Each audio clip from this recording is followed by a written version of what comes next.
शब्दों की ताकत को पहचानो। Gautam Buddha story in Hindi. एक कहानी को शुरू करने से पहले आप कमेंट बॉक्स पर ओम बुद्धाय नमः लिखकर वीडियो को लाइक कर दें। तो चलिए आज की कहानी शब्दों की ताकत शुरू करते हैं। बहुत समय पहले की बात है।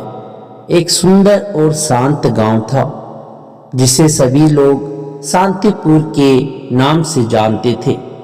इस गांव में एक बुद्धिमान और आदरणीय बौद्ध भिक्षु रहते थे जिनका नाम वसुधामा था। वे अपने ज्ञान और करुणा के लिए पूरे गांव में मशहूर थे। वसुधामा हमेशा लोगों को जीवन की सच्चाइयों और शब्दों की शक्ति के बारे में सिखाते रहते थे। एक दिन गांव के एक युवक का नाम धवल था जो अपनी कड़वी और कठोर बातों के लिए जाना जाता था। धवल को अक्सर गुस्सा आता था और वह गुस्से में आकर बिना सोचे समझे किसी को भी बुरा भला कह देता था। उसकी बातों से कई लोग आहत हो चुके थे, लेकिन उसे इस बात का कोई एहसास नहीं था। वसुधामा को इस बात का पता चला और उन्होंने धवल को अपने आश्रम में बुलाया। धवल के आने पर वसुधामा ने उसे मुस्कुराते हुए स्वागत किया और कहा, धवल मैं तुम्हें एक कहानी सुनाना चाहता हूँ। धवल ने सिर हिलाते हुए कहा, हाँ गुरुजी कृपया बताएं। वसुधामा ने कहना शुरू किया, बहुत समय पहले की बात है। एक छोटे से गांव में एक किसान रहता था। वह बहुत मेहनती और ईमानदार था। एक दिन उसके साथ एक छोटी सी घटना घटी जिससे उसका पूरा जीवन बदल गया। धवल की आंखें उत्सुकता से चमक उठी और उसने ध्यान से सुनना शुरू किया। वसुधामा ने आगे कहा, एक दिन किसान अपने खेत में काम कर रहा था। तभी एक राहगीर वहां से गुजरा। वह थका हुआ था। उसने किसान के खेत में लगे आम के पेड़ से आम तोड़कर खाए और वहीं पेड़ की छांव में आराम करने लगा। किसान राहगीर को अपने खेत में देखकर अपशब्द कहने लगा। जाते जाते राहगीर ने किसान से कहा, तुम्हारे शब्दों का असर तुम्हारे ही ऊपर होगा। किसान को यह बात बहुत बुरी लगी, लेकिन उसने इसे गंभीरता से नहीं लिया। समय बीतता गया और किसान की फसलें धीरे धीरे खराब होने लगी। किसान बहुत परेशान हो गया और उसने सोचा कि यह सब उस राहगीर के शराब की वजह से हो रहा है। वह राहगीर को ढूंढने निकल पड़ा।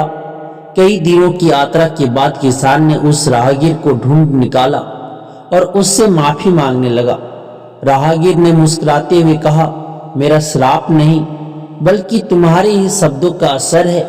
तुम्हारे शब्दों में जो नकारात्मकता और क्रोध था उसने तुम्हारे चारों ओर एक नकारात्मक ऊर्जा का निर्माण किया जो तुम्हारे जीवन का विपरीत प्रभाव डाल रही है। किसान को तब समझ में आया कि उसके शब्दों का कितना बड़ा प्रभाव हो सकता है।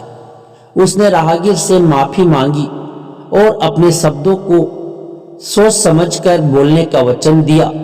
धीरे धीरे उसकी फसलें फिर से भी अच्छी होने लगी और उसका जीवन सामान्य हो गया।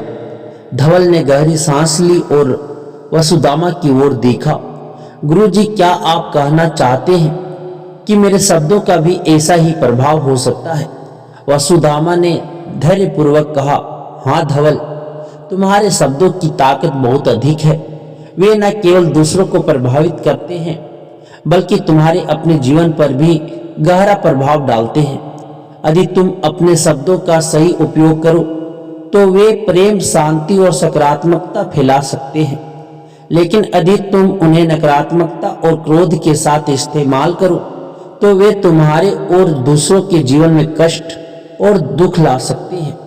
धवल ने सोचा और फिर धीरे धीरे कहा, गुरुजी मुझे समझ में आ गया है।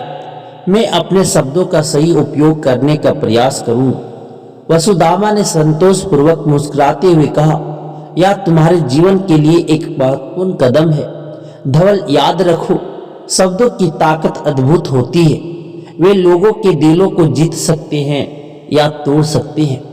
उन्हें सोच समझकर और करुणा के साथ इस्तेमाल करना सीखो। धवल ने वसुदामा के पांव छूकर आशीर्वाद लिया और संकल्प किया कि वह अपने शब्दों का सदैव ध्यान रखेगा। उसने अपने गुस्से पर नियंत्रण पाने और सोच समझकर बोलने का अभ्यास शुरू कर किया। धीरे धीरे उसकी जिंदगी में बदलाव आने लगा।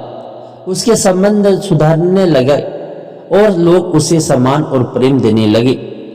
वसुदामा ने धवल को देखकर गर्व महसूस किया और सोचा कि अगर हर व्यक्ति अपने शब्दों की ताकत को समझे और उनका सही उपयोग करे तो यह दुनिया कितनी सुंदर और शांतिपूर्ण हो सकती है।